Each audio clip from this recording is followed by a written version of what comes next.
ओम नमः शिवाय, ओम नमः शिवाय, भोला नमः शिवाय, बाबा नमः शिवाय, ओम नमः शिवाय, ओम नमः शिवाय, ओम नमः शिवाय, ओम नमः शिवाय। भक्तिगण भगवान शिव कथा के रसतत्व का ध्यान से श्रवण करें एवं भगवान शिव पर दृढ़ भरोसा करें। आपके समस्त कार्य भगवान शिव की कृपा से निश्चित पूर्ण होंगे। बोलो भोलेनाथ भगवान की जय, माता पार्वती नंदी बाबा की जय। श्री शिवाय नमस्तुभ्यम, श्री शिवाय नमस्तुभ्यम, श्री शिवाय नमस्तुभ्यम, श्री शिवाय नमस्तुभ्यम।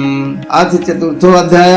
शिव की माया का प्रभाव। मुनिगण बोले, हे तात, हे तात, हे महाभाग, हे महामते, आप धन्य हैं, क्योंकि आपने परम भक्ति प्रदान करने वाली यह अद्भुत शिव कथा सुनाई है। हे सूत जी, व्यास देव के प्रश्न के अनुसार पुनः शिव की कथा कहिए। आप सर्वज्ञ व्यास जी के शिष्य और शिव तत्व के ज्ञाता हैं। सूत जी बोले, इसी प्रकार मेरे गुरु व्यास जी ने सब कुछ जानने वाले शिव भक्त मुनीश्वर ब्रह्मपुत्र सनत कुमार जी से पूछा था। व्यास जी बोले, हे सनत कुमार, हे सर्वज्ञ, आपने अनेक प्रकार से लीला विहार करने वाले महेश्वर शंकर की यह शुभ कथा सुनाई। आप पुनः महादेव शिव की महिमा का विशेष रूप से वर्णन करें। हे तात, मेरी बहुत अधिक श्रद्धा उसे सुनने के लिए बढ़ रही है।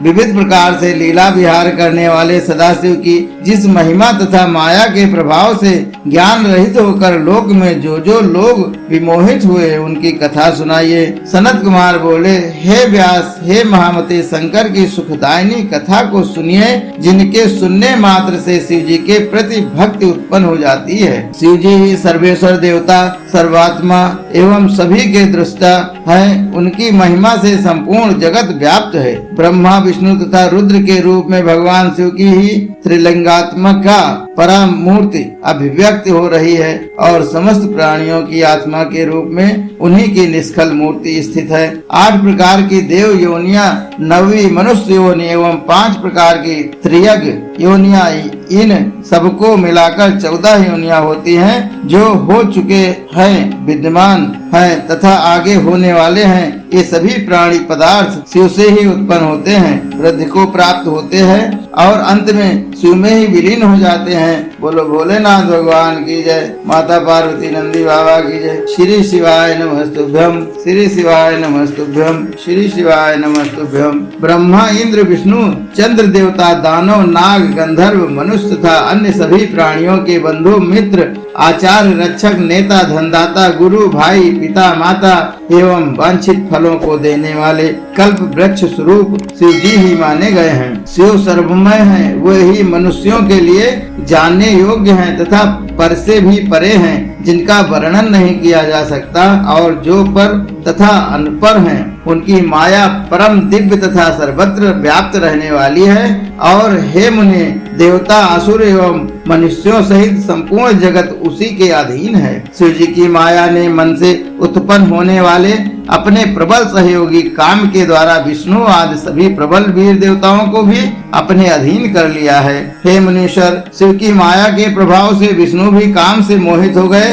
देवताओं के स्वामी दुष्टात्मा इंद्र भी गौतम की पत्नी पर मोहित होकर पाप कर्म में प्रवृत्त हुए। तब उनको मुनि ने शाप दे दिया। जगत में श्रेष्ठ अग्निदेव भी अहंकार के कारण शिव की माया से मोहित हो काम के अधीन हो गए। बाद में उन शिव जी ने ही उनका उद्धार किया। हे व्यास, जगत के प्राण स्वरूप वायु भी शिव की माया से मोहित होकर काम के वशीभूत होकर प्रेम में आसक्त हो गए। शिव की माया से मोहित हुए प्रचंड किरणों वाले सूर्यदेव ने भी घोड़ी के रूप में स्थित अपनी पत्नी संज्ञा को देखकर काम से व्याकुल होकर घोड़े का स्वरूप धारण किया। शिव माया से विमोहित होकर काम से व्याकुल चंद्रमा ने भी आसक्त होकर गुरु पत्नी का अपहरण किया। बाद में उन शिव ने ही उनका उद्धार किया। पूर्व समय में मित्र एवं वरुण दोनों मुनि तपस्या में स्थित थे। तब शिव की माया से मोहित हुए दोनों उर्वशी अप्सरा को देखकर मुग्ध चित्त तथा कामना युक्त हो गए।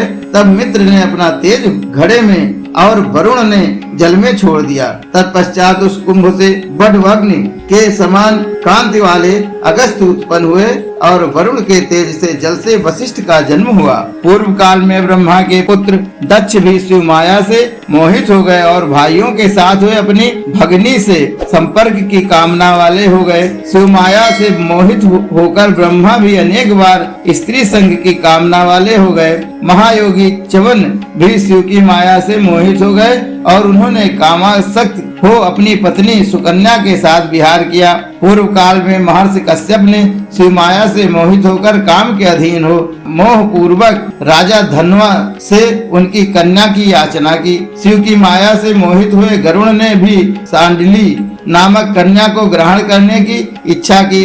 तब उनके अभिप्राय को जान लेने के बाद उसने उनके पंखों को भस्म कर दिया। मुनि विभांड के स्त्री को देखकर काम के अधीन हो गए और शिव की प्रेरणा से हरिणी से ऋषि भृंग नामक पुत्र उन्हें उत्पन्न हुआ। शिव माया से मोहित चित्त वाले महर्षि गौतम शारदत्ती को वस्त्रहीन देखकर क्षुब्ध हो गए और उन्होंने उसके साथ रमण किया। तपस्वी भरद्वाज ने जटाची अप्सरा को देखकर अपने संखलित वीर को द्रोणी में रख दिया।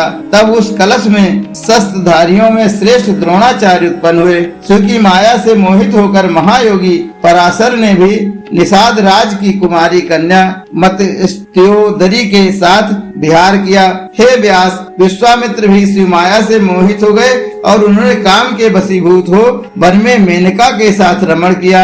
नष्ट बुद्धि वाले उन्होंने वशिष्ठ के साथ विरोध किया और शिव की कृपा से ही पुनः हुए क्षत्रिय से ब्राह्मण हो गए। विश्रवा के पुत्र कामासक्त दुर्बुद्ध रावण ने शिव की माया से विमोहित होकर सीता का अपहरण किया और अंत में उसकी मृत्यु हुई। शिव की माया से विमोहित हुए जितेंद्रिय मुनिवर बृहस्पति ने अपने भाई की पत्नी के साथ रमण किया। उसके फल स्वरूप महर्षि भरद्वाज उत्पन्न हुए। बोलो भोलेनाथ भगवान की जय, माता पार्वती नंदी बाबा की जय। श्री शिवाय नमस्तुभ्यम, श्री शिवाय नमस्तुभ्यम। हे व्यास, इस प्रकार मैंने महात्मा शिव की माया के प्रभाव का आपसे वर्णन कर दिया। अब आप आगे और क्या सुनना चाहते हैं? बोलो भोलेनाथ भगवान की जय, माता पार्वती नंदी बाबा की जय। श्री शिवाय नमस्तुभ्यम, श्री शिवाय नमस्तुभ्यम, श्री शिवाय नमस्तुभ्यम, श्री शिवाय नमस्तुभ्यम। शंभु शरण पड़े हैं, मांगो घड़ी में घड़ी, दुख काटो दया करी मैं दर्शन आटो। शंभु शरण पड़े हैं, मांगो घड़ी में घड़ी, दुख काटो दया करी मैं दर्शन आटो। हर हर महादेव, हर हर महादेव, हर हर महादेव।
कर्पूरगौरं करुणावतारं संसारसारं भुजगेन्द्रहारं सदा वसन्तं हृदयारविन्दे भवं भवानी सहितं नमामि।